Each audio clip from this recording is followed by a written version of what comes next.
Épisode 1, compte auxiliaire et vérification des données clients pour la facture électronique. Bonjour à tous, bonjour Alexandre.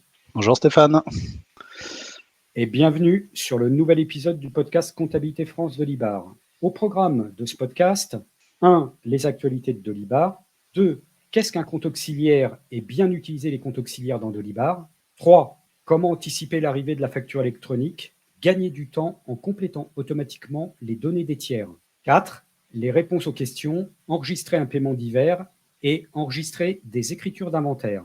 Alors abonnez-vous et activez la cloche pour être prévenu des prochains podcasts. Donc Alexandre, je te donne la main pour le premier point, les actualités de Dolibar. Merci beaucoup Stéphane. Alors, pour commencer, au niveau des actualités de Dolibar, pas mal de choses qui tombent actuellement. En ce moment, autour de chez vous, n'hésitez pas à vous renseigner. Vous avez ce qu'on appelle des Dolibar Day, qui sont en ce moment, je dirais, aux quatre coins de la France. Vous avez notamment un épisode à Toulon le 18 octobre organisé par Caprel, si je ne me trompe pas, près de Roubaix. Le 7 novembre, c'était Nord ERP CRM et Hellonet.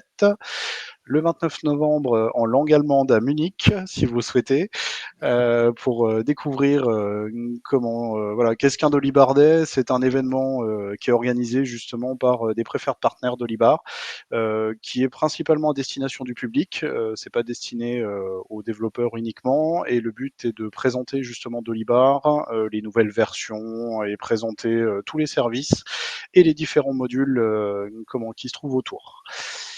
Une autre information qui a son importance depuis l'épisode 0 de présentation de ce podcast, la sortie de la version 20 de Dolibar. C'est une version qui est importante, qui est très très importante au niveau du code source de Dolibar. Il y a beaucoup de travail sur ce point-là, des améliorations, et puis notamment au niveau des tests de vérification du code. Donc le code a pas mal bougé, je dirais.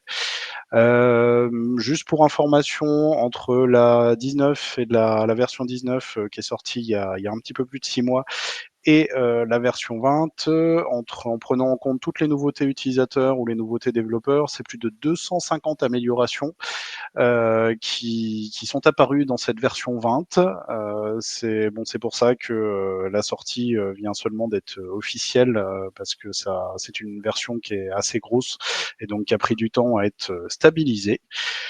En description de ce podcast, vous trouverez des liens de présentation des nouveautés, dont une vidéo que j'ai réalisée pour tout ce qui est aspect comptabilité. Donc je vais essayer de reprendre les quelques points sur la comptabilité. Comme d'habitude, le message pour dire attention. C'est une nouvelle version, c'est super, mais on ne se lance pas en production tout de suite. S'agissant d'une version majeure qui est assez jeune, il faut attendre la version 20.03 ou 20.02 à minima, et toujours les consignes de sécurité. Une installation à côté pour tester la migration s'avère nécessaire afin de vérifier que tout fonctionne, une sauvegarde complète de votre ancienne version, et n'hésitez pas surtout à vous faire accompagner par un preferred partner. J'en profite pour glisser que tous les modules Innovea Conseil sont déjà tous compatibles avec cette nouvelle version. Ensuite, je voulais parler des futures intégrations dans ce qui deviendra la version 21, donc qui sortira début 2025. Au niveau des nouveautés comptables, on retrouvera déjà, donc pour être sûr, c'est déjà dans le code, on retrouvera le lettrage partiel sur les comptes auxiliaires, sujet que Stéphane va aborder juste après. Ensuite, vous avez la gestion des libellés. Jusqu'à présent, quand vous éditiez, quand vous génériez vos opérations au niveau de la comptabilité, c'était toujours nom du tiers, numéro de facture et le libellé du compte comptable. Désormais, maintenant, vous aurez le choix. Vous aurez une nouvelle option, soit le nom du tiers, soit le nom du tiers, numéro de facture, soit les trois. Mais en tout cas, désormais, vous aurez le choix dans la future V21.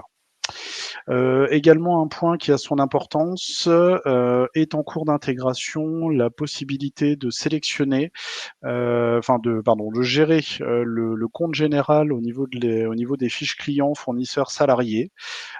Jusqu'à présent, quand vous aviez un nouveau client, comme je disais tout à l'heure, Stéphane va l'aborder dans quelques minutes, mais aujourd'hui, quand vous aviez un client, c'était forcément, je résume assez vite, 411 et puis son compte auxiliaire. Désormais, si par exemple vous faites partie d'un groupe de sociétés avec une holding au-dessus, c'est toujours bien d'identifier les sociétés copines, on va dire. Et donc ça permettra par exemple d'aller modifier le compte général et de les mettre par exemple dans un 413. Et comme ça, quand vous allez générer par exemple les ventes ou les achats, ce compte général sera utilisé à ce moment-là. Si vous ne déclarez pas de compte, c'est le compte par défaut qui prendra c'est le compte centralisateur qui prendra par défaut, et donc ce sera le 411 dans la plupart des réglages, en tout cas. Dernier point, un nouvel export a été ajouté. C'était dans le cadre de vérification. On a des clients qui ont demandé d'ajouter un export pour exporter les informations concernant les IBAN. Vous savez, si vous utilisez beaucoup les prélèvements ou éventuellement les virements, vous avez normalement un onglet qui s'appelle mode de règlement et qui se trouve dans les fiches tiers. Ces informations sont désormais exportables afin de pouvoir lister tous les IBAN de tous les clients et potentiellement les vérifier. Vous aurez notamment les dernières dates de modification et peut-être vérifier effectivement quel est l'utilisateur qui a modifié ces informations en dernier. Voilà pour moi. Je crois que c'est tout au niveau des actualités. Je te repasse la main, Stéphane, pour un sujet très important, qui risque de faire peur. Mais qu'est-ce qu'un compte auxiliaire?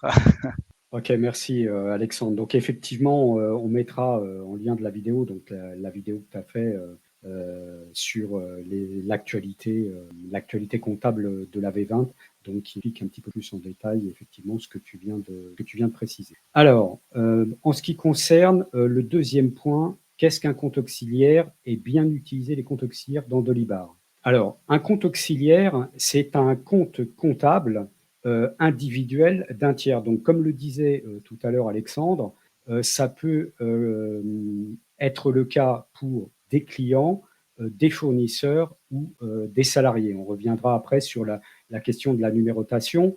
Et ces comptes auxiliaires, ils sont centralisés dans un compte général. Alors, ça veut dire quoi centralisé dans un compte général?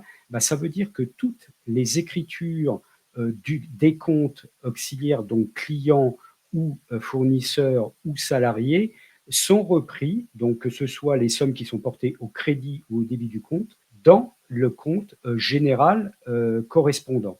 Et ce compte général correspondant, toujours comme l'indiquait Alexandre tout à l'heure, il peut être configuré, enfin il doit être d'ailleurs configuré dans le module comptabilité partie double. Donc pour les clients, ça sera un compte 411, pour les fournisseurs, ça sera un compte 401 et pour les salariés, ça sera un compte 421. Donc ça veut dire que tous les comptes clients individuels, donc tous les comptes auxiliaires que l'on aura créés, toutes les écritures vont se retrouver dans le compte 411. Donc que ce soit les factures au débit ou les règlements au crédit. Donc on se doute bien de l'intérêt qu'ont les comptes auxiliaires pour pouvoir analyser les différents clients que l'on a dans sa comptabilité. Alors, ce qu'il faut aussi préciser, c'est que ce compte comptable individuel, il est différent du code tiers que vous allez attribuer dans le module tiers de l'ERP. Et là, on peut par exemple vous donner quelques exemples. Alors moi, par exemple, dans les comptes, alors je vais donner exemple par exemple sur les comptes clients, sur les comptes clients, dans la numérotation des codes tiers, je mets un numéro qui commence par CL, donc comme client, et après, je mets un numéro d'ordre. Donc, je mets 0001 automatiquement. Donc, le deuxième client, ça sera le CL 0002, etc., etc. Par contre, ça, pour la comptabilité, ça ne peut pas fonctionner puisqu'il faut qu'il y ait une codification qui soit différente. Donc, dans le module de tiers, je vais également ajouter une codification pour les clients du type, par exemple, C, donc pour client, et après le nom du client. Donc, ça démontre bien qu'il y a vraiment besoin des deux, un compte auxiliaire comptable et un code tiers, donc pour le tiers dans l'ERP. Est-ce que tu as, toi, Alexandre, des exemples également à citer? Non, j'ai pas d'exemple en particulier, Stéphane. Je vais juste reprendre une image que j'utilise beaucoup auprès de mes clients quand je déploie Dolibar. Pour essayer de faire comprendre ce qu'est un compte auxiliaire. Je prends l'image de l'armoire dans lequel on a plein de petits dossiers rangés. Donc imaginez que votre armoire est un compte général. C'est le compte général, c'est l'armoire des clients. Donc on va dire c'est le compte général 411. Et dans l'armoire, vous avez plein de petits dossiers pour chaque client. Et donc imaginez que le dossier, c'est un compte auxiliaire. En fait, ça permet, ce sont des sous-comptes, c'est pareil, vous m'avez probablement entendu tout à l'heure, je parlais de compte centralisateur pour le 411. C'est parce que c'est un compte qui va permettre de centraliser tous les comptes de tiers, tous les comptes de clients.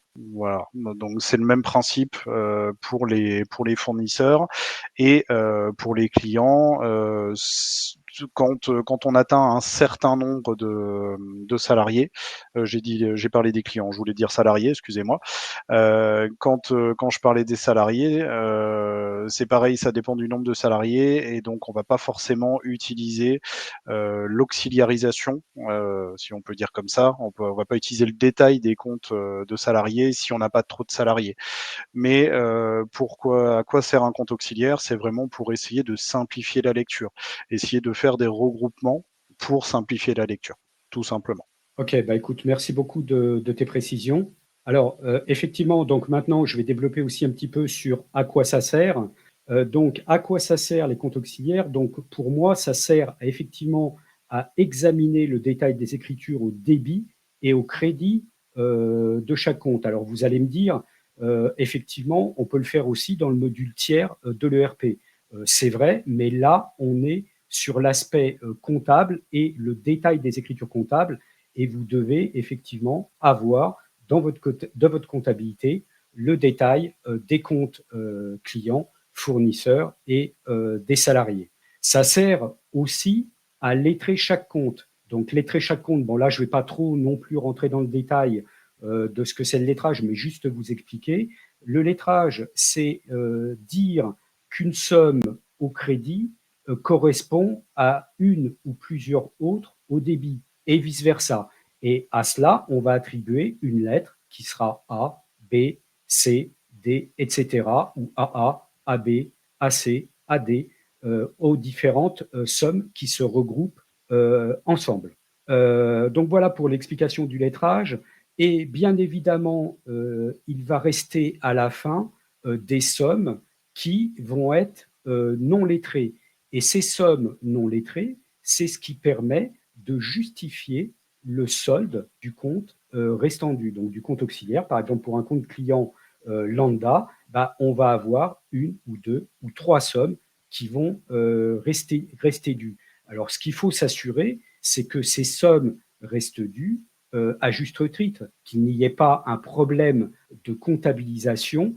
Alors, ce qui peut normalement ne doit pas être le cas dans Delibar, puisqu'on va automatiquement affecter une facture à un règlement, plutôt un règlement à une facture. Donc, on ne peut normalement pas avoir de problème de correspondance entre la facture et le règlement, mais ça permet donc de s'assurer que les comptes sont bien justifiés. Et ça, c'est vraiment la deuxième étape de la validation et du contrôle de la comptabilité courante. Et ça, je vous parlerai de la première tout à l'heure, puisqu'on va on va parler de la première dans une question, dans une réponse à une question. Donc ça, c'est vraiment très très important de bien comprendre que ce compte auxiliaire permet d'examiner le détail des écritures, de lettrer chaque compte et aussi d'examiner ce qui reste en non lettré. Et enfin, le quatrième point, c'est que ça sert également à avoir des éditions regroupées donc en fonction de la nature du tiers, donc pour les clients, pour les fournisseurs et pour les salariés. Donc les éditions que l'on va pouvoir avoir, ça va être des balances ou ça va être des grands livres. Et ces balances et grands livres, donc qui vont être par nature de tiers, clients, fournisseurs ou salariés, c'est ce qui va vous permettre de justifier le poste que vous allez avoir dans votre comptabilité et par voie de conséquence dans votre bilan. Alors maintenant qu'on a défini ce que c'était qu'un compte auxiliaire et à quoi ça servait, on va voir comment bien les utiliser.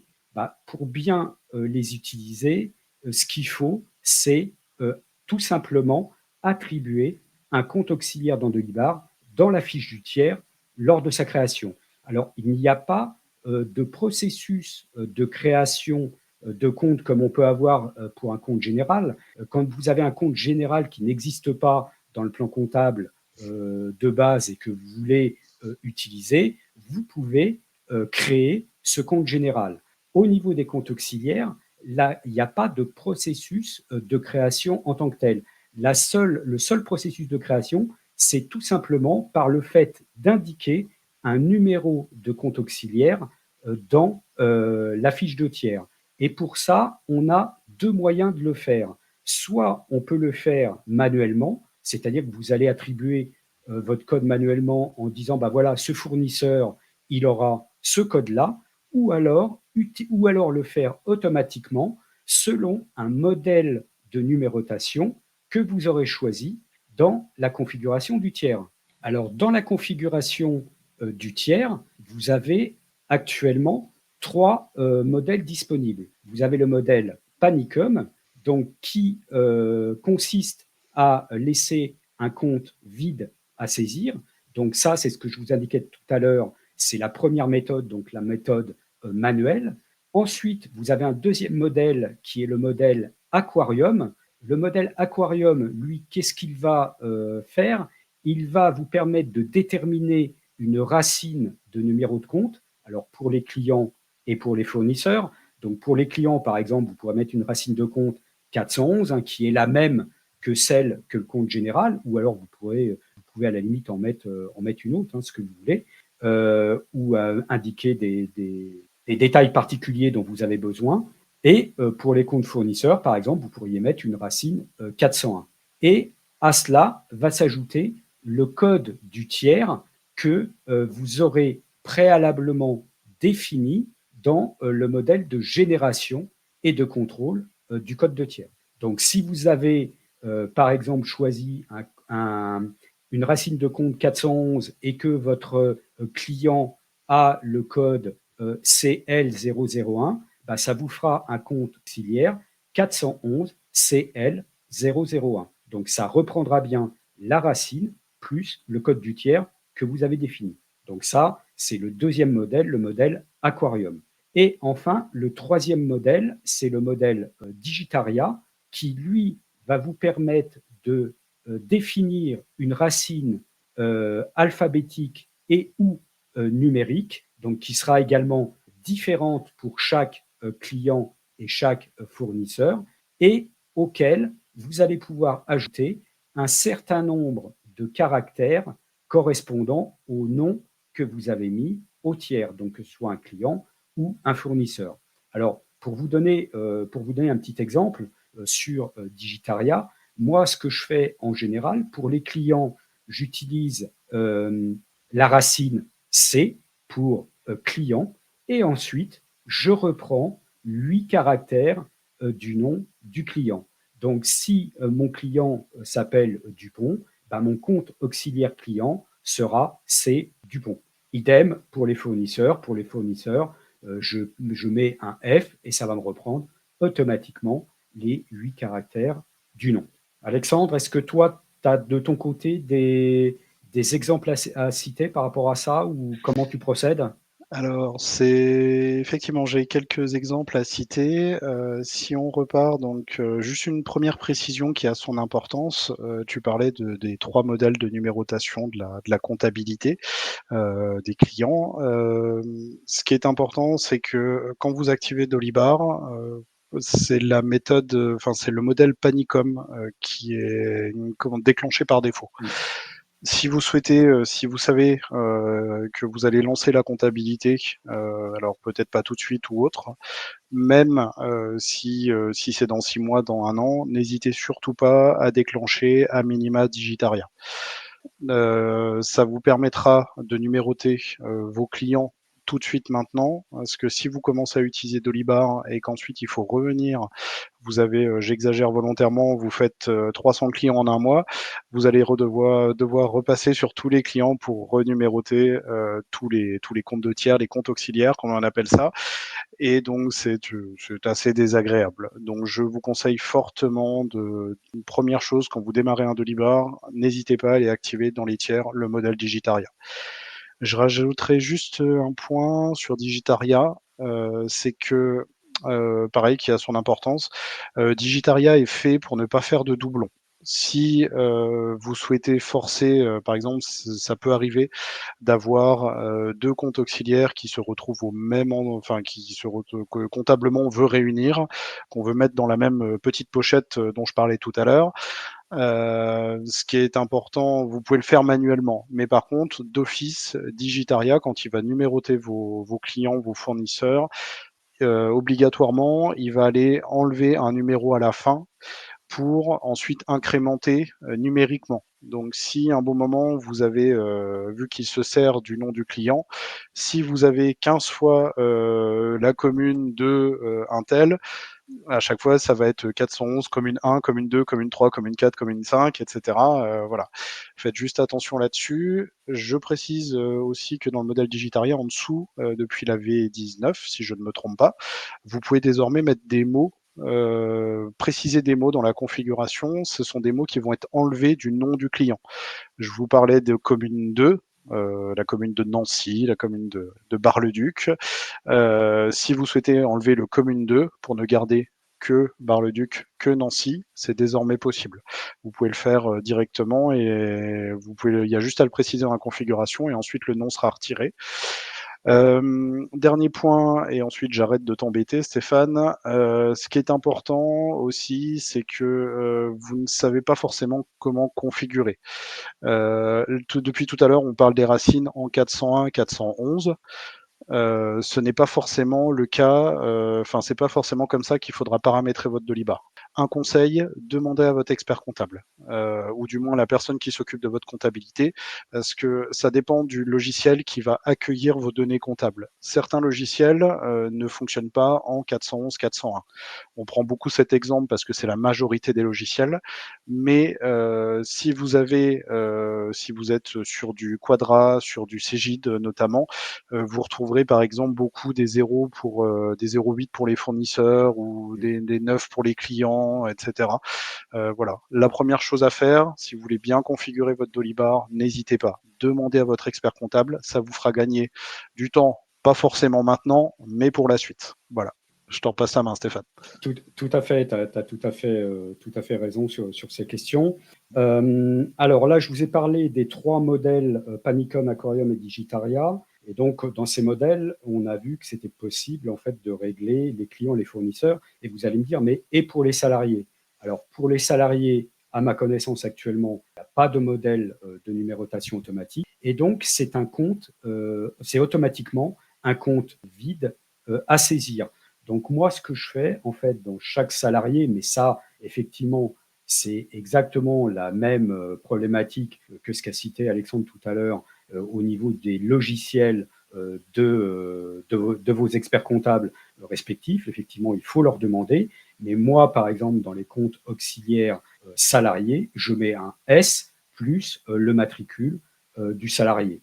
Donc, vous allez avoir certains logiciels qui vont le permettre, mais pas tous. Il y a des logiciels, effectivement, qui ne permettent de mettre que du numérique. Donc là, effectivement, il faut s'en assurer avant de faire le paramétrage. Donc voilà ce que je voulais dire au niveau des comptes auxiliaires. Je pense que, bon, en plus, avec les précisions donc, que tu nous as données, Alexandre, on a fait un bon tour, je pense, de la question. Euh, J'aurais une dernière précision, Allez, vas-y.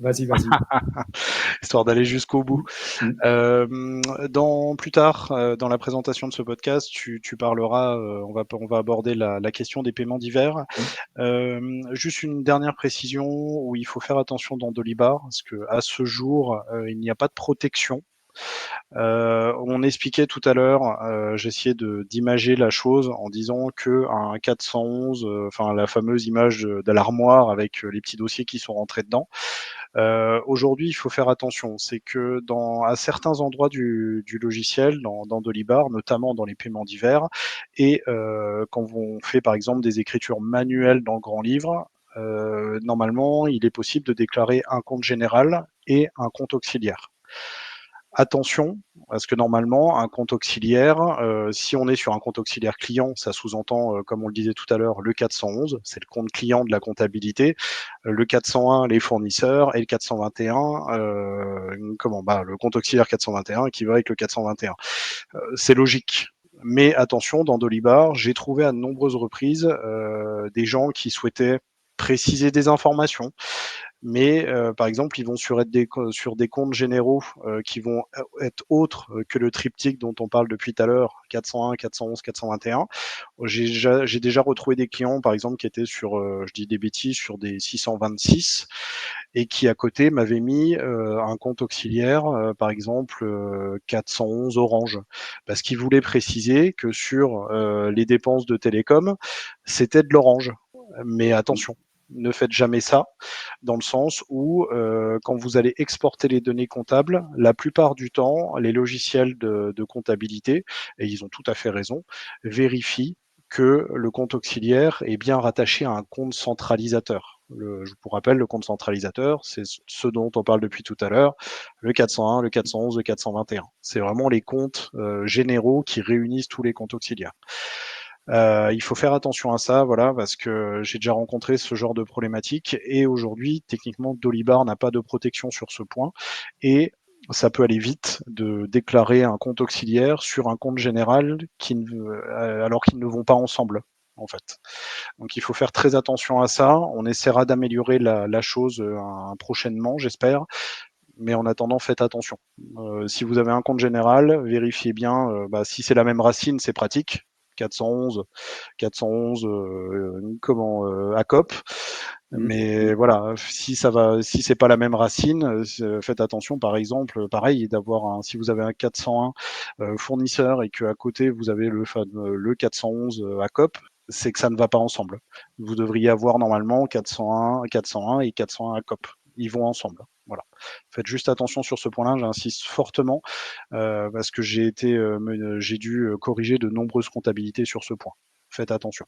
Ouais, tu as tout à fait raison parce que effectivement, moi je l'ai constaté aussi une fois ou deux. Et par contre, effectivement, c'est un contrôle qu'on n'a pas sur Dolibar et qui existe en fait sur les logiciels de production comptable. Sur le logiciel de production comptable, tu as bien un blocage qui t'empêche de saisir un compte auxiliaire qui n'est pas centralisé. Effectivement, ce qu'on n'a pas, ce qu'on n'a pas sur Dolibar.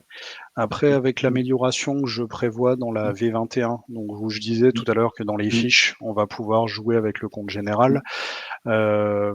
J'espère pouvoir solder cette problématique en disant que le compte auxiliaire est forcément rattaché à son compte centralisateur en quelque sorte.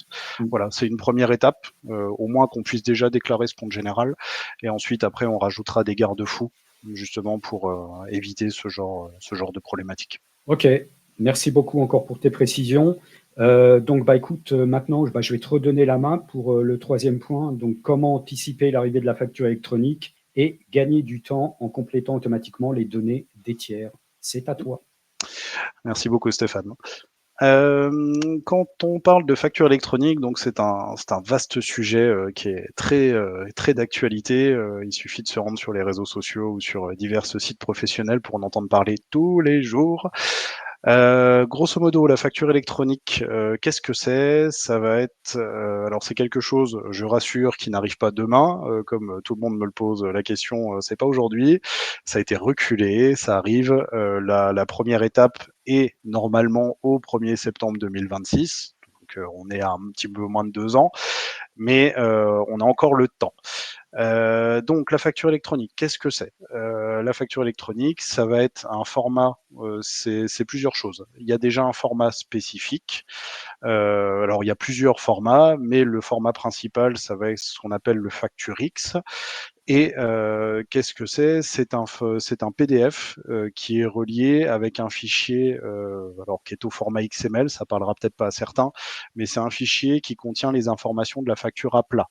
C'est-à-dire que d'un côté, vous avez l'affichage, la belle facture PDF avec toutes les informations nécessaires, obligatoires, avec toutes les mentions obligatoires qu'il faut, le numéro de facture, etc. Et en fait, cette information, après, va se retrouver dans un fichier qui est rattaché naturellement au PDF. Et dans ce fichier, ça va contenir cette information. Dans le fichier, si on ouvre le fichier, on verra numéro de facture, temps, montant TTC, temps, etc. Toutes les informations seront à plat. Sur ce point-là, ça va faire gagner du temps pour tout ce qui est ossérisation bien plus tard, parce que vous savez, vous connaissez la qualité de l'ossérisation sur certains logiciels. Ça va permettre de gagner du temps plus tard. Mais la facture électronique, voilà, va déjà à minima prendre, contenir ce format. Enfin, fait partie, ça comprend ce format spécifique qu'est le FactureX. Et autre point qui est important, c'est que les entreprises qui travaillent en B2B avaient l'habitude d'appuyer sur envoyer email dans Dolibar pour transmettre leurs factures à leurs clients. Et aujourd'hui, ça ne se passera, enfin, quand je dis aujourd'hui, quand la facture électronique sera en place, que les obligations d'envoi passeront forcément par ce qu'on appelle le portail public de facturation. Donc, c'est l'équivalent de Chorus au niveau de l'État. C'est ce qu'on appelle communément le PPF, voilà, où vous aurez d'autres plateformes qui s'appelleront les PDP. Alors que je me trompe pas, à chaque fois je me trompe, le PDP, c'est les plateformes de dématérialisation partenaires. À chaque fois j'utilise le mot privé, mais c'est un peu le cas. Donc vous aurez le choix pour envoyer vos factures électroniques, vous aurez le choix entre effectivement le PPF ou les PDP. Les PDP, il y a déjà plus de 60 sociétés qui se sont présentées et donc en fait vous allez devoir transmettre votre facture à ces plateformes, qu'elles soient publiques ou privées, et ensuite ces plateformes vont faire en sorte de transmettre au destinataire final la facture en question. Alors quand je dis leur transmettre, ça va arriver sur leur portail à eux, et ensuite Dolibar, quand toute cette partie-là sera terminée, voilà, Dolibar se chargera de rapatrier ces informations directement. Voilà, qu'est-ce que la facture électronique. Bon, après, on en découvrira, et puis je pense qu'on aura l'occasion d'en reparler au fur et à mesure. J'en profite pour rassurer tous ceux qui pensent que Dolibar ne sera jamais compatible. Je vous rassure, une commission est en cours sur le sujet. J'y étais pas plus tard qu'à 1 heure justement avant le tournage de ce podcast. On a discuté pendant 1 heure sur les aspects techniques. Merci au groupe en tout cas pour leur participation. Qu'est-ce que je voulais dire? Oui, donc la seconde étape au niveau calendrier, parce que la première étape, je parlais du 1er septembre 2026 tout à l'heure. Cette première étape va rendre obligatoire l'envoi des factures pour les grandes entreprises sur le portail. Je parle des grandes entreprises, donc j'ai plus les chiffres en tête, mais pour moi c'est plus de 5000 salariés, etc., qui ont 50 millions de chiffres et plus que ça. La seconde étape, elle, aura lieu 1 an plus tard, au 1er septembre 2027, où là, on va voir entrer dans les obligations d'envoi, on va voir entrer les TPE et les entreprises de plus grande taille, qui sont en dessous des seuils des grandes entreprises. Donc à partir du 1er septembre 2027, vous serez contraint d'envoyer vos factures via le fameux portail public de facturation ou via les acteurs de dématérialisation partenaires. Comme je disais tout à l'heure, donc plus d'envoi en direct à vos clients. Vous envoyez la facture au portail qui la fera arriver directement chez le client en question et qui lui pourra dire je la règle, je ne la règle pas, etc. En attendant, pour s'y préparer, donc comme je disais, c'est dans 2 ans, mais en attendant, rien ne vous empêche de vous y préparer. Parce que si vous avez beaucoup de clients, de fournisseurs, je rencontre des clients voilà, qui peuvent avoir 10 000 clients. La problématique qu'ils ont, c'est que si c'est tous des B2B, enfin des professionnels, et que ils n'ont jamais renseigné de numéro SIRET, quoi que ce soit, ça va être compliqué. Aujourd'hui, le nerf de la guerre, ça va être de connaître un maximum d'informations sur ses clients, justement, pour pouvoir remplir les fiches. Et comme ça, quand la facture électronique va arriver, vous aurez juste à cliquer sur envoi et théoriquement, tout fonctionnera. On précisera au fur et à mesure que les informations arrivent, s'il y a d'autres étapes qui seront nécessaires. Mais en attendant, la première étape, c'est de remplir vos fiches tiers avec le maximum d'informations. Pour ça, il existe aujourd'hui plusieurs modules dans Dolibar. Je voulais aujourd'hui vous en présenter 2. Alors je vais faire un partage d'écran pour ceux qui écoutent via podcast sans image. On vous donnera les liens dans la description. N'hésitez pas à les visiter, notamment les démos. Mais aujourd'hui, je vais vous partager mon écran. Alors, dans les 2 modules que je souhaitais vous partager, vous montrer, vous comparer, on retrouve le module Sirène, donc qui est édité par Isia Solutions, à mon sens qui est le plus connu. Et ensuite, vous avez un autre module qui s'appelle Société Info, qui lui va notamment permettre de aller chercher plus d'informations, mais nécessite notamment un abonnement avec des jetons. Donc vous aurez des jetons à réapprovisionner pour aller chercher de l'information. Alors, comment fonctionne Sirène? C'est relativement simple. Vous arrivez sur la création d'un nouveau tiers, vous avez juste à rechercher. Excusez-moi, il fallait que ça tombe maintenant. Vous avez juste à taper le nom de votre société quand vous êtes sur la création d'un tiers et ça va permettre d'aller rechercher les informations en direct. Les informations qui sont utilisées par Sirène proviennent de l'INSEE. Donc, ce sont des informations qui sont disponibles librement. Si vous allez sur INSEE.fr, vous allez pouvoir, pareil, faire dans les avis, vous allez pouvoir rechercher des sociétés et vous retrouverez strictement les mêmes informations. Ces informations ce sont les informations de base, mais vous ne récupérerez pas tout. Là, si par exemple je vais chercher les informations de Stéphane, attention, vous allez donc retrouver le nom du tiers, le nom alternatif, ensuite l'adresse en question.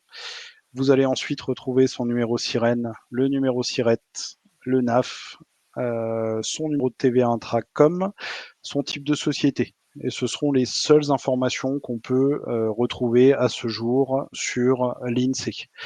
Ce sont des informations qui sont déjà de base importantes parce que c'est ce numéro, je pense plutôt notamment au SIRET, qui va servir dans le cadre de la facture électronique. Mais voilà, au moins, si vous avez besoin de plus d'informations, on est au maximum déjà au niveau de l'INSEE. Il va falloir attendre une évolution potentiellement du répertoire de l'INSEE avec des informations supplémentaires pour pouvoir récupérer potentiellement d'autres informations qu'on pourra rapatrier dans Dolibar. Donc là, ensuite, je crée mon tiers. J'ai oublié de lui mettre que c'était un client et potentiellement un fournisseur. Donc là, je fais créer mon tiers et ensuite, vous avez toutes les informations ont été reprises. Un point important dans ce module, c'est que vous avez le bouton vérification des informations du tiers.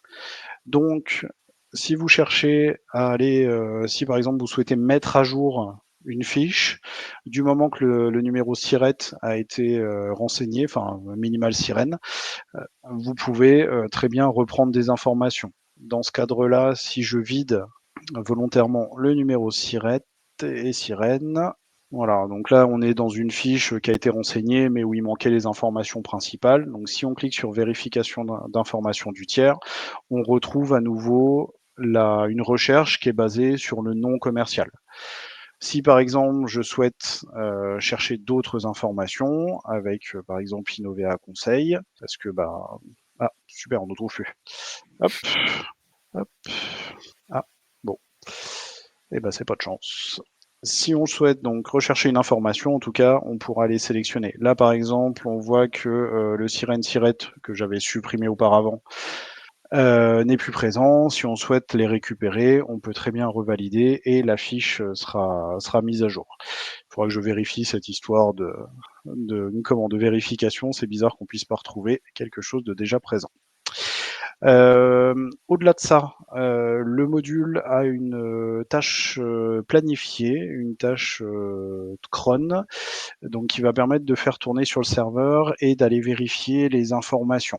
Si par exemple un client ou voilà change, déménage ou entre dans une procédure un peu plus délicate de type liquidation judiciaire, vous avez la possibilité au niveau de la configuration du module de vous faire adresser un email afin de savoir qu'une fiche n'est pas à jour. Vous recevrez potentiellement beaucoup de mails au début si votre base de données n'est pas au top, mais en attendant, ça permettra après de vérifier et surtout d'avoir ce type d'information, ce qui est important aujourd'hui. Autre point sur le module, donc là on passe sur le module Société Info. Comme je vous le disais tout à l'heure, le module Société Info a la différence, lui, de fonctionner avec des crédits et on va chercher les mêmes informations. Donc là, l'interface est légèrement différente. On tape directement les infos et on va pouvoir trouver directement les fiches. La différence, c'est que Société Info fait certes payer, mais a des informations renforcées. C'est-à-dire que là, si par exemple je crée mon tiers, je vais avoir des informations supplémentaires comme le RCS. Alors ça peut paraître bizarre, mais on ne l'a pas. On ne l'a pas sur l'INSEE. Idem, on va retrouver potentiellement des numéros de téléphone et des adresses email. Donc ça peut intéresser plusieurs personnes. Et surtout, au niveau des contacts adresses, on va retrouver notamment on va retrouver le nom des dirigeants. S'il a connaissance d'informations sur les dirigeants, pareil, téléphone, adresse email, il sera capable de les proposer. C'est d'ailleurs plutôt drôle. Vous retrouverez, si vous le souhaitez, éventuellement des fois les mandats des commissaires aux comptes, qui pareil viendront s'ajouter dans les contacts. Ça te rappelle des bons souvenirs, Stéphane? Ouais, tout à fait. Oui. Au-delà de ça, pas de tâches planifiées sur ce module-là, même s'il amène plus d'informations. Je dirais que sur cet aspect-là, il est un petit peu moins complet que le module Sirène de chez Isia Solutions. Autre point qui a sa différence, c'est que quand on clique sur le bouton mettre à jour, il ne vous pose pas la question de savoir quelle information vous souhaitez mettre à jour. Donc si vous aviez rentré des informations spécifiques et que vous cliquez sur le bouton alors que ces informations ne font pas partie de la fiche qui est présente chez Société Info, vous allez potentiellement écraser les informations que vous aviez. Donc c'est pas comme chez Isia Solutions, vous pouvez choisir l'information que vous souhaitez mettre à jour. Là, ça remplace tout. Voilà. Donc au niveau tarif, je vous laisse regarder sur le Dolly Store. On vous donnera les liens en commande de ces deux modules en dessous. Vous pouvez commencer dès maintenant. Moi, je vous conseille de le faire tout de suite, surtout si vous démarrez dans Dolibar, plutôt que de perdre du temps pour revenir après dessus. Et en plus, ce qu'il faut voir comme l'aspect positif de tout ça, c'est que vous allez améliorer la qualité de l'information de vos clients. C'est très important pour pour un dirigeant, voilà, pour un salarié. Plus vous avez d'informations, mieux c'est. Donc autant en profiter. Liez les deux. Faites remplissez vos données et en plus préparez-vous pour l'avenir. Voilà. Des choses à dire sur ce point, Stéphane? Ouais, alors c'est intéressant les deux modules, effectivement, les deux modules que tu présentes. Par contre, si tu veux, moi, bon, ce que je voulais dire aussi par rapport à ça, c'est qu'on a malgré tout toujours la possibilité de saisir manuellement ces Bien fiches sûr. et de mettre à jour ces fiches manuellement. Alors c'est clair que ces modules, c'est une aide à la validité des informations que vous allez saisir. Mais vous avez tout, si vous avez un volume de tiers qui est réduit, à la main, ça le fait aussi très bien. Il n'y a pas de, il y a pas de souci. D'autant plus que sur la fiche de tiers, vous avez aussi un bouton pour, je ne pense pas que je dise de bêtises, mais qui est en standard pour vérifier directement les informations sur, alors, je crois qu'on peut Sur le paramétrer sirène, le service, hein. c'est On ça. peut paramétrer le service sur lequel on va se connecter pour aller consulter les informations. Mais par contre, c'est clair que si vous avez peu de fiches, c'est faisable à la main. Si vous en avez un certain nombre, c'est compliqué, hein. Et ça vous aidera aussi, parce que moi j'ai eu le cas aussi dans le cadre de migration d'autres logiciels vers Dolibar, où on s'est rendu compte que les fiches de tiers étaient vraiment très, très partiellement mises à jour. Donc, c'est important d'utiliser, si vous avez un volume de tiers, un volume de tiers assez important, de vérifier ces informations pour vraiment les mettre à jour pour éviter tout type de problème que vous pourriez avoir dans le cadre de la mise en place de la facture électronique. Donc voilà ce que je voulais rajouter par rapport à ça. Merci Stéphane. Effectivement, hein, rien n'empêche, par rapport à ce qui a été proposé, rien n'empêche de saisir manuellement. C'est voilà, j'insistais vraiment sur la qualité de l'information. Vous aurez normalement, si une facture est bien faite, vous aurez toutes ces informations-là de la part de votre fournisseur notamment. Vous pourrez retrouver normalement toutes les informations. Alors des fois c'est en petites lettres en bas ou autre, mais vous retrouverez tout ce qui est sirène et autres, vous le retrouverez. Il y a aucun souci là-dessus. Mais c'est important, voilà. Plus vous avez d'informations, Dolibar est un centralisateur. J'adore ce mot. Ça permet de centraliser toutes les infos dedans, voilà, en un seul point. Et donc, profitez-en. Essayez de réunir un maximum d'informations. En plus, ça vous servira dans le futur avec la fameuse facture électronique. Donc, autant en profiter.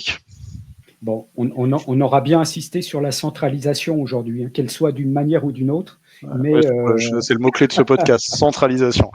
ok. Bon, Bon, on je va te passer repasse au. la main, Stéphane, pour le point 4. Les réponses aux questions. Tu as pris quelques questions sur le forum, notamment, et sur le canal Telegram CFD. Et donc, je te laisse les aborder. Ok, merci Alexandre. Donc, on va répondre effectivement à deux questions.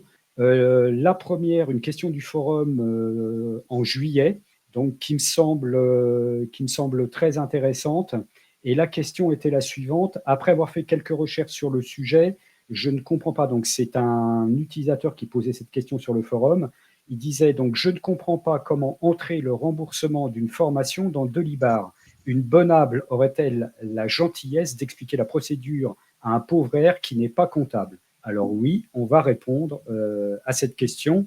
Alors, pour répondre directement, un remboursement donc d'une formation dans Delibar, ça se fait en paiement divers par le module facturation et paiement et le menu paiement divers nouveau. Donc, dans ce paiement divers, il va falloir que vous renseigniez la date de paiement, donc en mention obligatoire la date de paiement, le libellé, donc paiement divers, vous allez pouvoir mettre par exemple le nom de l'organisme qui vous a remboursé, le montant, également le compte bancaire, donc qui va recevoir le règlement, et la manière dont ce règlement a été fait.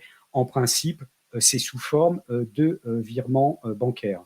Et il va falloir également renseigner le compte comptable. Donc le compte comptable, dans le cadre d'un remboursement de frais de formation, c'est un compte de transfert de charges d'exploitation. Donc, en compte auxiliaire, comme on l'a dit tout à l'heure avec Alexandre, il n'y en a pas, puisque sur un compte de transfert de charges, il ne peut pas y avoir de compte auxiliaire. Ça ne sera que sur les comptes clients, fournisseurs ou salariés. Et il va falloir ensuite indiquer un sens à ce que vous allez enregistrer. Alors, le sens que l'on vous demande là, c'est le sens auquel on va mettre la contrepartie.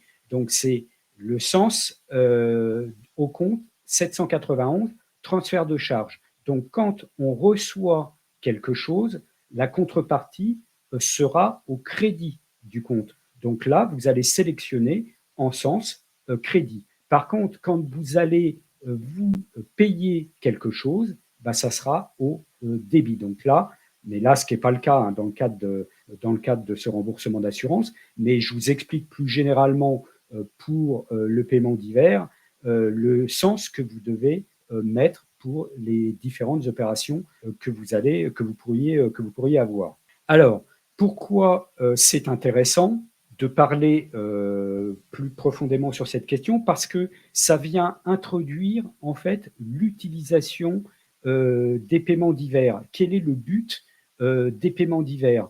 Toutes les opérations qui sont sans TVA et hors flux de l'ERP, c'est-à-dire hors facture client, hors facture fournisseur, donc à la fois, à la fois, donc que ce soit des règlements clients ou des règlements fournisseurs, doivent être enregistrés en paiement divers pour la simple et bonne raison qu'il faut que l'on puisse enregistrer toutes les opérations de trésorerie. Et vous avez des opérations de trésorerie qui ne sont pas dans ce flux client ou fournisseur. Là, on vient de voir le cas d'un remboursement de formation, mais ça peut être également le cas de frais bancaires sans TVA, ça peut être le cas de remboursement d'emprunts, ça peut être le cas de subventions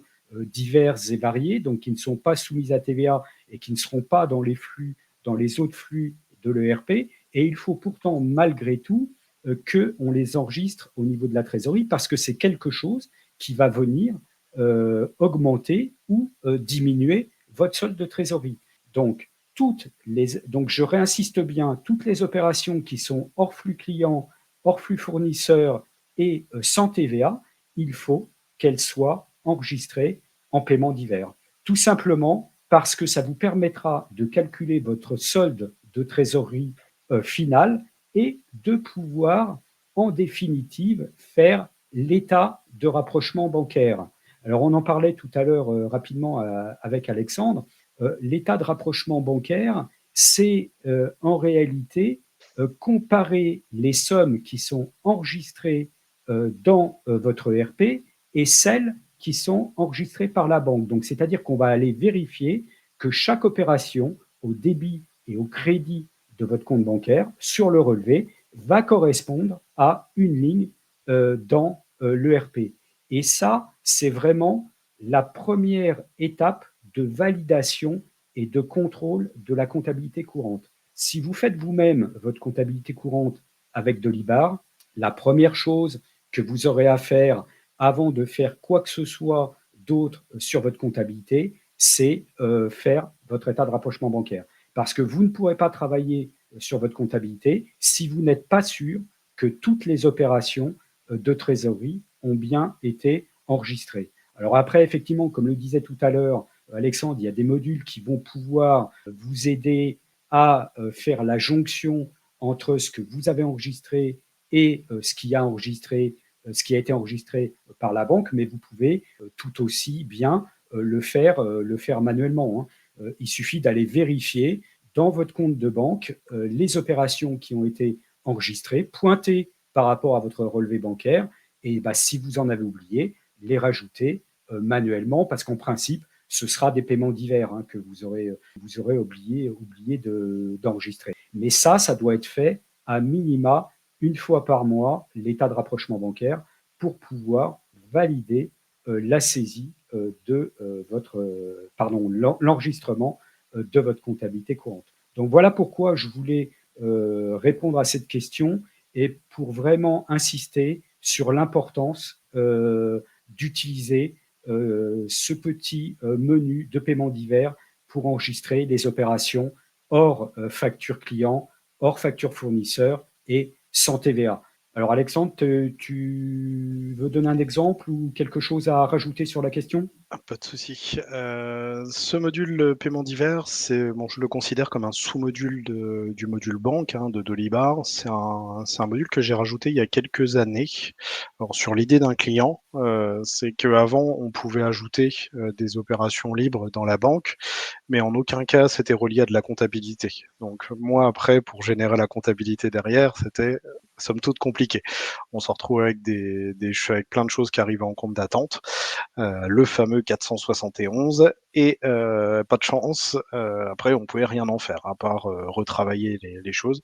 Donc c'est pour ça que ce module a été rajouté et à remplacer quand vous allez sur la banque, sur les écrits dans l'onglet écriture bancaire de la banque et vous faites plus, vous êtes rebasculé désormais automatiquement sur le module de paiement divers. C'est le seul module à ce jour qui a le droit, qui génère des écritures au niveau de la trésorerie, au niveau des flux financiers, tout en étant rattaché à aucun élément de Dolibar. Donc c'est pour ça qu'il est simple, pas de TVA, etc.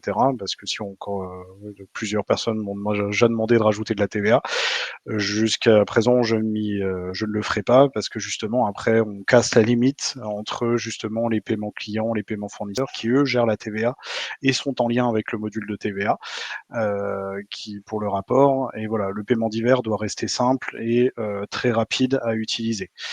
Et ce module-là, qu'est-ce que je voulais dire? C'est que, comment il permet, voilà, de répertorier vraiment, comme tu le disais Stéphane, tous les éléments qui rentrent dans aucun autre module. Et pourtant, il y en a beaucoup des modules dans Dolibar. Je pense aux petits modules emprunt, salaire, TVA, charges sociales. Voilà.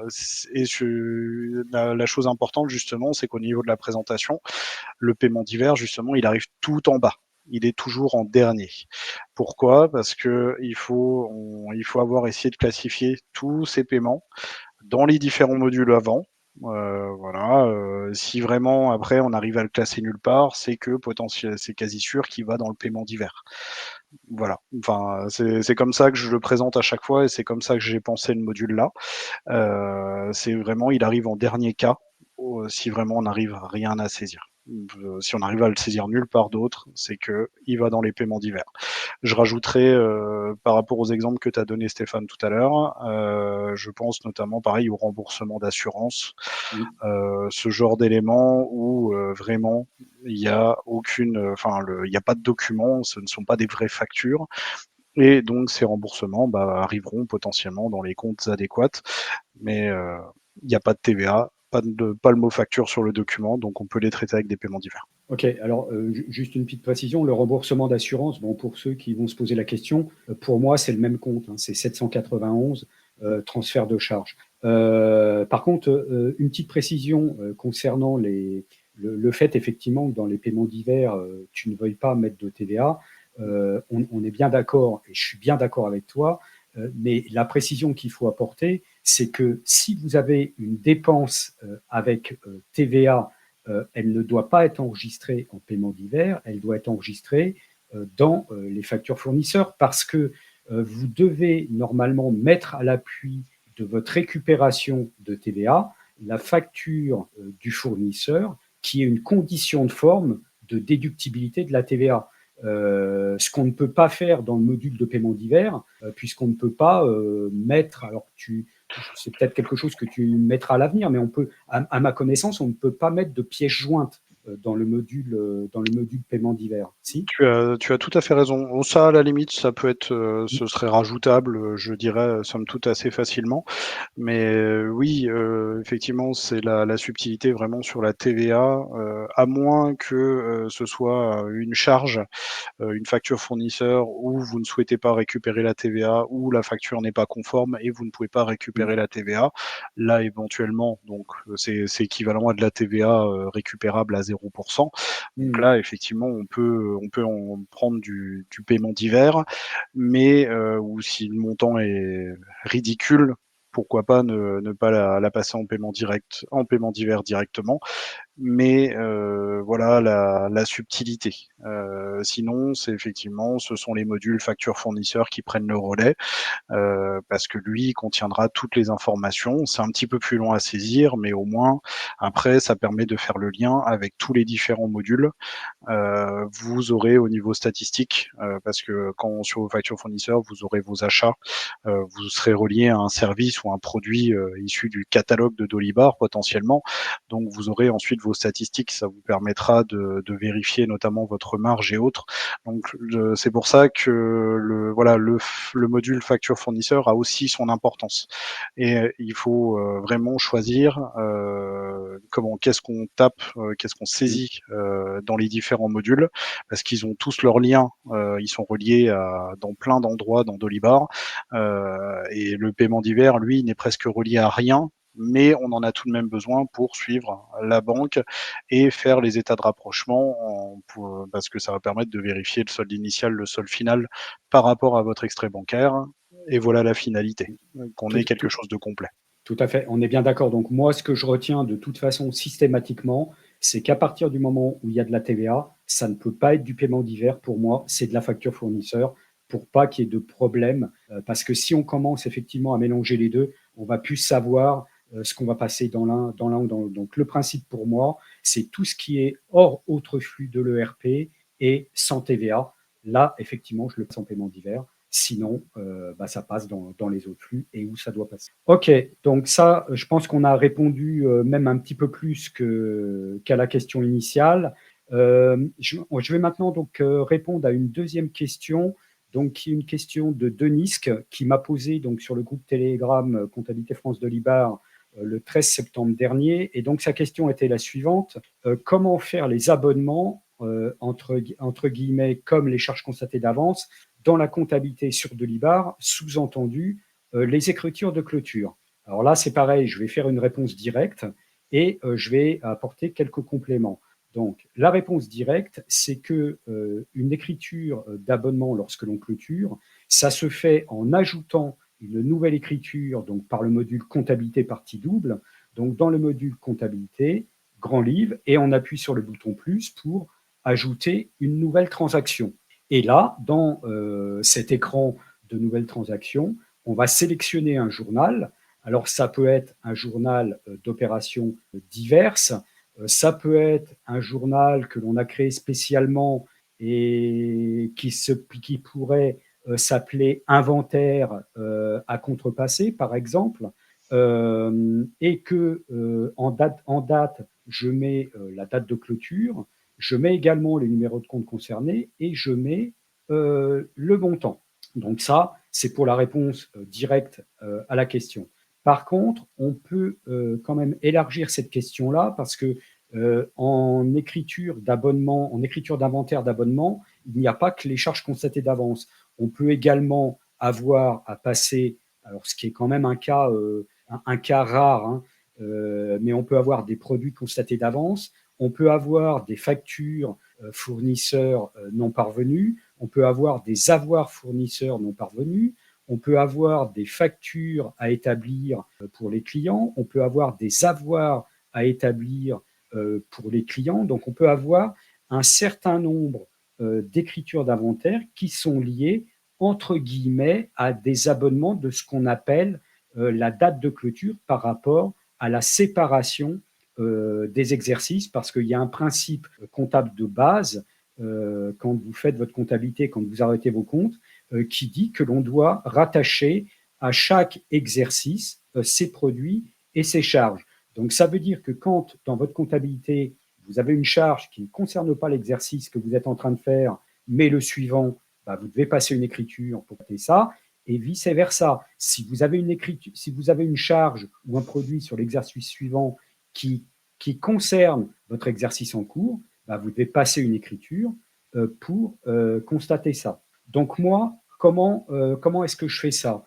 Je fais ma revue de comptabilité courante normale, hein, donc ce que je vous ai expliqué précédemment, l'état de rapprochement bancaire, le lettrage de tous les comptes, de clients, de fournisseurs, les salariés. J'examine aussi tous les autres comptes d'actifs et de passifs. Et après, j'en viens aux comptes de charges principalement, parce qu'en principe, les produits, si vous voulez, je ne fais pas de travaux particuliers parce que dans 99,9% des cas que je rencontre, les produits sont constatés au fur et à mesure de leur exécution. Mais on pourrait avoir le cas, par exemple, d'une entreprise qui facture des abonnements d'avance. Et là, effectivement, on pourrait se poser la question d'analyser les comptes de produits. Mais là, je vais enlever ce cas particulier parce que ça risque de ne pas concerner forcément trop d'entreprises qui vont écouter le podcast. Donc en fait, au niveau des charges, ce que je fais, c'est que je regarde dans le détail tous les comptes de charges. Hein, donc je vais dans mon grand livre et j'examine un par un les comptes de charges. Et là, j'essaye de voir s'il y a des charges d'un montant significatif qui ont été oubliés sur l'exercice en cours ou qui concernent l'exercice suivant. Donc là, c'est typiquement le cas, par exemple, de l'échéance. Si on clôture au 31 décembre, c'est typiquement le cas de la prime annuelle d'assurance qu'on va payer en novembre et en décembre. Comme les assurances sont à terme à échoir, en principe, si vous payez une prime annuelle en décembre, il va toujours y avoir une partie qui va concerner, une grosse partie qui va concerner l'exercice suivant. Après, ce qu'il faut voir, c'est quel est le montant en jeu. Si la prime d'assurance, c'est 3,50 € ou 35 €, je ne vais pas aller chercher à comprendre. Par contre, si c'est 350, 3500 ou 35 000 €, je vais quand même aller regarder la facture justificative que j'ai à l'appui de mon écriture d'achat et je vais dans mon dossier annuel lorsque je fais la clôture des comptes, j'ai toujours un petit tableau avec les charges constatées d'avance, les factures fournisseurs non parvenus, les avoirs fournisseurs non parvenus, et je vais aller, pour chaque compte que je vais examiner, je vais aller porter une ligne si je dois constater une charge constatée d'avance, une facture non parvenue ou un avoir non parvenu. Alors vous allez me dire, là je vous ai donné le cas des charges constatées d'avance parce que c'était effectivement le cas de la question posée par Denisque, mais on pourrait également examiner le cas des factures non parvenues. Par exemple, si je clôture au 31 décembre, je vais aller, donc déjà, je ne vais pas clôturer ma compta courante au 31 décembre, je vais attendre d'avoir fait la comptabilité du mois de janvier suivant pour aller regarder si sur le mois de janvier, j'ai des achats fournisseurs qui auraient été livrés, par exemple, sur novembre ou décembre. Et là, auquel cas, je me noterai dans mon petit tableau de mon dossier annuel une facture non parvenue, alors totale ou partielle suivant les cas, hein, puisqu'on peut avoir différentes livraisons sur une facturation. Mais bon, après, ça demande, si vous voulez, de rentrer un petit peu plus dans le détail de l'analyse de ce qu'on a dans le journal d'achat correspondant. Donc moi, voilà comment je fais. J'analyse tous les comptes de charge. Je note dans mon dossier annuel tout ce que j'ai en charge constatée d'avance, tout ce que j'ai en charge en facture non parvenue et tout ce que j'ai en avoir non parvenu. Et après, seulement, une fois que j'ai fait toute cette analyse des comptes de charge, bon, s'il y avait les comptes de produits, bien évidemment, je ferai aussi les comptes de produits. Et une fois que j'ai tous les montants totaux de mes tableaux, je vais passer mon écriture pour le montant global tel que je l'ai indiqué précédemment. Donc ça, moi, je le fais par une méthode, entre guillemets, manuelle. Il n'y a pas, à ma connaissance, de moyen de le faire automatiquement dans Delibar, parce que en réalité, ça supposerait au moment où vous enregistrez chaque achat et chaque produit, que vous mettiez la période à laquelle se rapporte l'achat ou le produit. Donc ça voudrait dire qu'il faudrait que l'on remonte sur chaque ligne de produit, puisque je suppose que vous enregistrez vos factures fournisseurs et vos factures clients par le flux de l'ERP de l'IBAR. Donc ça voudrait dire que dans le flux de l'ERP de l'IBAR, quand vous faites une facture, il faudrait que chaque ligne de facture client ou à chaque ligne de facture fournisseur, vous indiquiez la période à laquelle se rapporte ce produit. Donc ça serait quand même vraiment super lourd pour une utilité qui, à mon avis, reste à démontrer. Alors, sauf effectivement, si vous avez une entreprise dont l'activité principale, c'est de vendre des abonnements et que vous avez effectivement un volume d'abonnements important. Donc là, effectivement, ça vaudrait peut-être le coup dans vos services de Dolibar de mettre la période à laquelle se rapporte chaque service que vous vendez et là peut-être effectivement de faire développer par Alexandre par exemple un module complémentaire pour pouvoir résoudre cette problématique. Mais moi, au niveau de l'abonnement des charges, donc dans les écritures d'inventaire, chargé produit, je le fais manuellement et donc à ma connaissance, automatiquement, c'est pas possible. Alors Alexandre, est-ce que tu fais pareil? Est-ce que tu as d'autres techniques? Est-ce que tu connais des modules qui permettraient de faire ça automatiquement ou pas? Alors, au niveau de la méthode, je fonctionne de la même manière que toi, c'est-à-dire que, bon, en bon comptable, on reprend la balance et puis on va checker tous les comptes de charges de produits et autres et comment par la récurrence de certaines charges, on peut identifier par exemple, si exceptionnellement on a 13 mois d'une charge sur un compte d'abonnement, là, on voit que alors soit il y avait une facture qui était en retard, soit il y a une facture qui est en avance, ça fonctionne en général comme tel et dans ce cas-là, effectivement, on va pouvoir faire une charge constatée d'avance, voilà ou éventuellement, s'il y a une facture qui couvrait comme tu le disais tout à l'heure, une période, d'1 ou 2 ans, effectivement, donc là, on va prendre un prorata temporis et donc on va basculer la charge sur l'exercice suivant en faisant une écriture de type, CCA, charge constatée d'avance. Voilà, après, donc comme tu disais, les produits constatés d'avance, les factures non parvenues et autres, là, bon, ce sont des éléments qui sont un peu plus, concrets, mais c'est la même chose, enfin, c'est dans le fonctionnement, c'est la même chose. Après, ça touche divers points et l'enregistrement est identique, mais techniquement, j'utilise la même méthode que toi.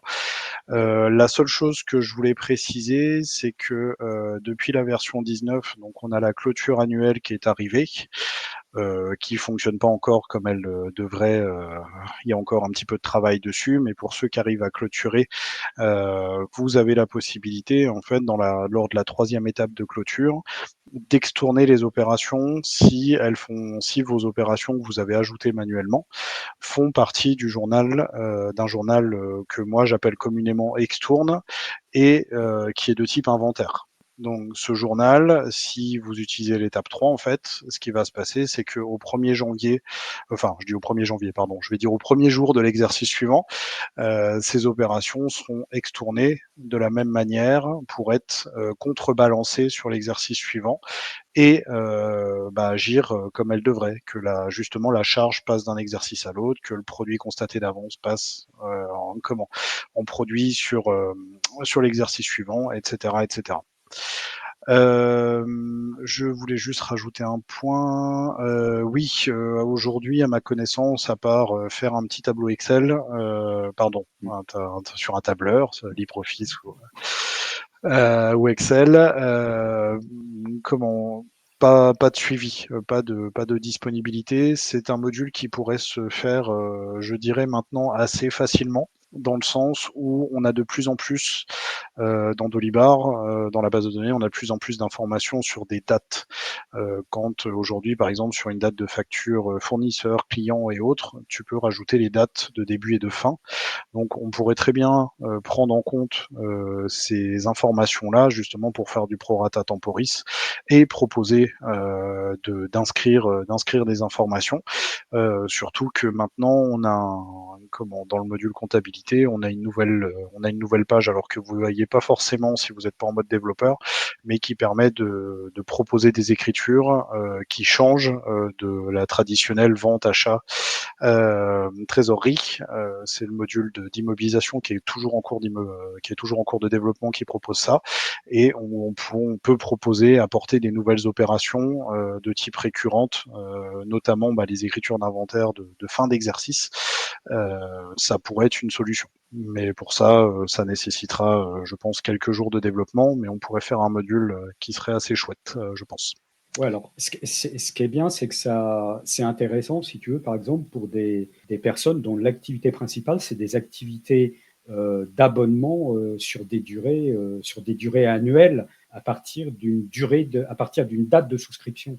Parce que effectivement, des abonnements, comme tu prends des abonnements sur des activités d'abonnement, tu en prends tout au long de l'année. Et c'est pas forcément pour l'année civile, c'est en général pour des périodes de 12 mois. Donc effectivement, ça pourrait être intéressant dans ce cas-là de pouvoir développer un petit module qui permettrait effectivement de faire le prorata temporis entre la date de début du contrat et la date de clôture de l'exercice pour passer ce qu'il y a d'excédentaire sur l'exercice. Donc, effectivement, c'est une idée. Alors par contre, par rapport à ce que tu as dit, deux petites précisions.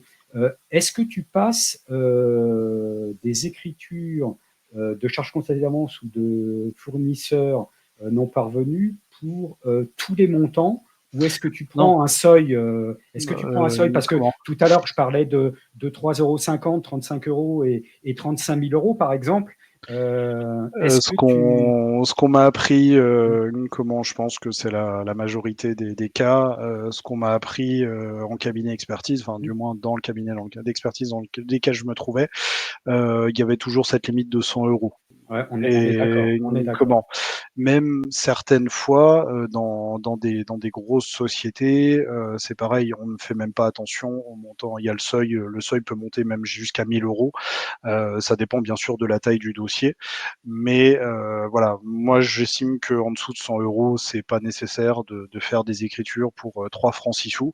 Bon, sauf si bien sûr le résultat est borderline, qu'il faut vraiment le passer au-dessus de 0, pourquoi pas. Mais non, c'est en dessous de 100 €, je ne considère pas cette charge comme étant assez importante pour y passer du temps. Parce que ça prend du temps de vérifier de faire ce suivi et de prendre toutes ces informations, de passer les écritures en conséquence. Donc je n'y prête pas attention, effectivement. Tu as raison, Stéphane. Ok, on est bien d'accord. Et deuxième point, concernant la clôture, tu parlais effectivement de l'extourne automatique des écritures d'inventaire. Par contre, est-ce que l'extourne se fait à partir du journal d'inventaire que tu déclares dans la procédure de clôture? Non. Non? C'est à partir ce sont tous les journaux d'inventaire qui sont disponibles. Donc c'est pareil, si vous souhaitez faire des écritures manuelles, mais que vous ne souhaitez pas exporter, il faudra plutôt utiliser un journal de type OD. L'étape, enfin ça dépend. Après, si on déclenche pas l'étape 3 lors de la clôture, effectivement, il y aura aucune extourne au premier jour de l'exercice suivant. Mais si on souhaite vraiment extourner les opérations parce qu'on en a beaucoup et qu'on souhaite vraiment qu'elles soient extournées, qu'on n'ait pas besoin de le refaire manuellement, on peut utiliser un journal de type inventaire. Donc il faudra bien penser à séparer les exercices, les écritures dans un journal d'OD de fin d'exercice, on va dire, et un journal d'OD d'extourne. Juste une précision sur ce point-là, c'est que pour éviter bien sûr d'aller reprendre des écritures d'extourne, enfin des écritures d'inventaire de début d'exercice, le module, dans l'étape 3, demande à partir de quelle date on souhaite récupérer les écritures à extourner sur le nouvel exercice. Donc, par exemple, si on a des écritures qui datent, si on a fait des écritures de situation et autres sur le journal d'inventaire et qu'on souhaite reprendre des écritures je dis une bêtise, du 30 novembre et autres, on pourra lui préciser la date. Mais bon, bien sûr, on lui dit, faut mieux ne pas retourner au 1er janvier de l'exercice d'avant parce que sinon, il va se faire plaisir. Il va extourner des choses qui avaient déjà été extournées sur l'exercice d'avant. Voilà. Tout à fait. Et ce que je voulais effectivement, je dirais préciser, te faire préciser, c'est qu'effectivement, dans les écritures d'inventaire que l'on passe en fin d'année, il y en a qui s'extournent et il y en a d'autres qui ne s'extournent pas. Comme par exemple les amortissements. Les amortissements, ça ne s'extourne pas en début d'exercice suivant. Donc effectivement, ça suppose de séparer les écritures d'inventaire en deux. Celles qui doivent s'extourner dans un journal d'inventaire à contrepasser et celles qui ne doivent pas s'extourner dans un journal d'inventaire standard ou DOD pour qu'elles restent bien comptabilisées à la clôture de l'exercice. Et je te dis ça de par expérience parce que je crois qu'une des premières fois où j'ai utilisé un logiciel qui faisait ça, je me suis fait avoir. C'est-à-dire qu'il m'a extourné toutes les écritures, même celles qui ne devaient pas. Donc, c'est ça. Après, bon, pour l'instant, c'est la 3e étape est une solution simple d'extourne. Hein. C'était une première version. Effectivement, là, il se pose pas la question. Mis à part la date, il extourne tout ce qu'il trouve parmi les dates qu'on lui a précisées. Mais dans le futur, j'espère pouvoir dans une seconde version de la clôture où on pourra sélectionner vraiment les écritures qu'on souhaite à tout prix extourner. Voilà. Il faut juste, en fait, si tu veux, pour que ça fonctionne, il faut juste lui laisser la possibilité de sélectionner un journal, en fait, d'extourne, tout simplement. Parce que si tu as passé tes écritures à extourner dans un journal d'inventaire à contrepressé, automatiquement, s'il te le reprend, il n'y a pas de problème. C'est juste ça qu'il faut prévoir, en fait. On pourra préciser, on pourra rajouter éventuellement un champ dans la configuration de la clôture annuelle où on déclare entre parenthèses les journaux qu'on souhaite extourner, et ça pourrait être une solution parce que pour l'instant, effectivement, il prend tous les journaux d'inventaire qu'il trouve sans se poser de questions et si ça correspond au champ date, c'est parti. Voilà. D'accord. Non, mais c'est une précision importante. Donc voilà, je pense qu'on a répondu très très largement à la question de Denisque. Et je te laisse la parole pour la fin, Alexandre. Et ben après, je ne sais même pas combien de temps on a passé sur ce podcast, le premier. C'était passionnant, merci Stéphane. C'est moi qui te remercie. Et le mot de clôture. Si vous avez aimé et trouvé utile cet échange, je vous propose de partager donc ce podcast avec vos collègues et amis, surtout ceux qui utilisent Dolibar, pour essayer de lui donner un maximum de visibilité. Merci de votre écoute, à très bientôt et surtout n'hésitez pas à vous abonner pour voir apparaître le prochain épisode. Merci beaucoup, à très bientôt. Merci Alexandre, merci à tous, à bientôt.